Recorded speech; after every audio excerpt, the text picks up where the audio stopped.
বাড়তি দামে বাজারে পেঁয়াজ বিক্রি হচ্ছে, কৃষক পেঁয়াজ বিক্রি করে ন্যায্য দাম পাচ্ছেন এমনটি জানাচ্ছেন কৃষকরা বর্তমান। এবং এ বিষয়ে আমরা সরাসরি কৃষকের সাথে যুক্ত হচ্ছি, কিংবা কত টাকা হওয়ার পরে এখন ন্যায্য দাম পাচ্ছেন কৃষকরা সে বিষয়ে জানার চেষ্টা করছি। আসসালামু আলাইকুম। ওয়ালাইকুম আসসালাম। কেমন আছেন? আলহামদুলিল্লাহ ভালো। আপনাদের দেশের বাড়ি কোথায়? পাবনা, পাবনা, আমিনপুর থানা। আমিনপুর থানা। আচ্ছা, পেঁয়াজ আপনি কত বস্তা নিয়ে আসছেন? আমি আনছি 15 বস্তা। কত বস্তা? 15 বস্তা। 15 বস্তা পেঁয়াজ নিয়ে আসছেন। আচ্ছা, এই যে 15 বস্তা যে পেঁয়াজ নিয়ে আসছেন, আপনার জমিতে আর কেমন পেঁয়াজ আছে? আলহামদুলিল্লাহ ভালো, ফলন ভালো হয়েছে। আচ্ছা, ফলন ভালো হয়েছে। না, জমিতে মাঠে আর কেমন পেঁয়াজ আছে, আর কতদিন চলবে? ধরেন সর্বোচ্চ 10 থেকে 12 দিন। কারণ কি, মানুষ এই পেঁয়াজ তুলে আবার অন্য ফসল করার চিন্তা ভাবনা করবে। কারণ পেঁয়াজ না তুললে ওই ফসলটা আপনার দেরি হইবে, আবার ওইটি সমস্যা হবে। এই কারণে মানুষ দ্রুত পেঁয়াজটা তুলে দেওয়ার চেষ্টা করতেছে। দ্রুত? হ্যাঁ। আচ্ছা আচ্ছা আচ্ছা আচ্ছা। তার মানে এখন যে পেঁয়াজগুলো আমরা দেখতে পাচ্ছি, এই পেঁয়াজ যে পেঁয়াজগুলো আমরা দেখতে পাচ্ছি বর্তমানে, এগুলো আরো প্রায় সর্বোচ্চ 10 থেকে 12 দিন। জি। এরপর কি আস্তে আস্তে চলবে, নাকি 10 থেকে 12 দিন পর টোটাল অফ হয়ে যাবে? 10 থেকে 12 দিনের পর টোটাল অফ হওয়া যাবে, কারণ এরপর আবার নতুন হালি পেঁয়াজ উঠবে। আচ্ছা, হালি পেঁয়াজ উঠবে। উঠবে। আর আজকের বাজারে কি পরিমাণ দাম পাচ্ছেন আপনারা? আমাদের এই আজকের বাজারে আমরা যেগুলো লোক যে সর্বোচ্চ দামে বেচছি, আলহামদুলিল্লাহ এই বছরের 51 টাকা করে বিক্রি করছি। আচ্ছা, আর মূল বাজার কত যাচ্ছে আজকে আপনার পেঁয়াজ ছাড়া? মূল বাজারে যাচ্ছে 52, 53, 54। মালের কোয়ালিটি বুঝে দাম। আচ্ছা আচ্ছা আচ্ছা আচ্ছা, মূল বাজার। হ্যাঁ, মালের কোয়ালিটি বুঝে দাম। আর নরমাল বাজার? নর্মাল হচ্ছে আপনার 40 যাচ্ছে, 35 যাচ্ছে। নর্মাল মাল ধরেন যত নর্মাল তত কম দাম। আচ্ছা আচ্ছা। মালের কোয়ালিটি বুঝে দাম।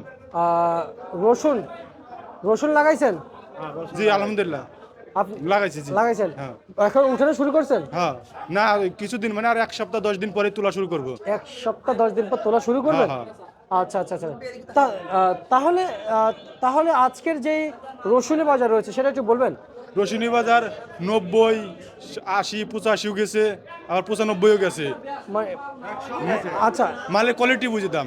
কোয়ালিটি বুঝে দাম। কোয়ালিটি বুঝে দাম। আচ্ছা, এবং আমি একটু জানতে চাইবো যে এখন যে পেঁয়াজগুলো আসতেছে, এরপর আসবে হালি পেঁয়াজ। হালি পেঁয়াজ। কিন্তু এখন যে পেঁয়াজ বিক্রি করছেন, এখন কি ন্যায্য দাম হচ্ছে কিনা আপনাদের? জি আলহামদুলিল্লাহ ন্যায্য দাম হচ্ছে। কারণ কৃষকের যে যে খরচ, যে সার বিষের দাম, আপনার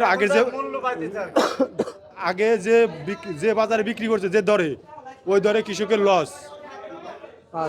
এই দরে বেচলে কৃষকের কিছু খরচ টরচ দিয়ে কিছু বাঁচে আর কি, আচ্ছা, মানে কিছু মুনাফা বেরোয়। আচ্ছা এবার, আচ্ছা তার মানে এখন যা চলতেছে, বাজার যা পাচ্ছেন আলহামদুলিল্লাহ। আলহামদুলিল্লাহ এইভাবে চললে কৃষক সবসময় খুশি থাকবে। সব সময় খুশি থাকবে। আচ্ছা, আপনাদের পাবনা জেলা না? পাবনা জেলা। আপনার যেটা আলু হয় না, না না, শুধু পেঁয়াজ রসুন? পেঁয়াজ রসুন এগুলি বেশি। আচ্ছা আচ্ছা।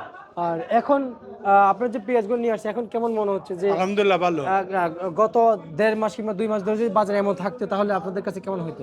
ধরেন আরো গাড়ির স্তরও বেশি, মানে কৃষক আরো বেশি খুশি হতো বাজার যদি এই দরে থাকতো।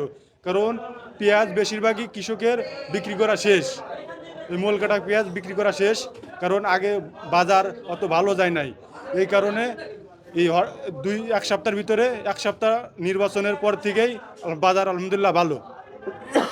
আচ্ছা আচ্ছা আচ্ছা, বুঝতে পারছি। বাজার আলহামদুলিল্লাহ ভালো। হ্যাঁ। যাক, আমরা আশা করবো আপনারা স্বাবলম্বী হলে আমরা হ্যাঁ। দেশের মানুষ, আমরা অবশ্যই আমাদের দেশ উন্নত কৃষক হবে। বাঁচলে দেশ ভাই। জি জি, বুঝতে পারছি ভাই, দেশ বাঁচবে, এটা আসলে বাস্তবায়ন কথা। এবং আমরা আপনাকে ধন্যবাদ জানাচ্ছি। এ ছিল আজকে সর্বশেষ বার্তা তালিকা প্রিয় দর্শক, ঢাকা থেকে একজন কৃষকের সাথে কথা বলেছি।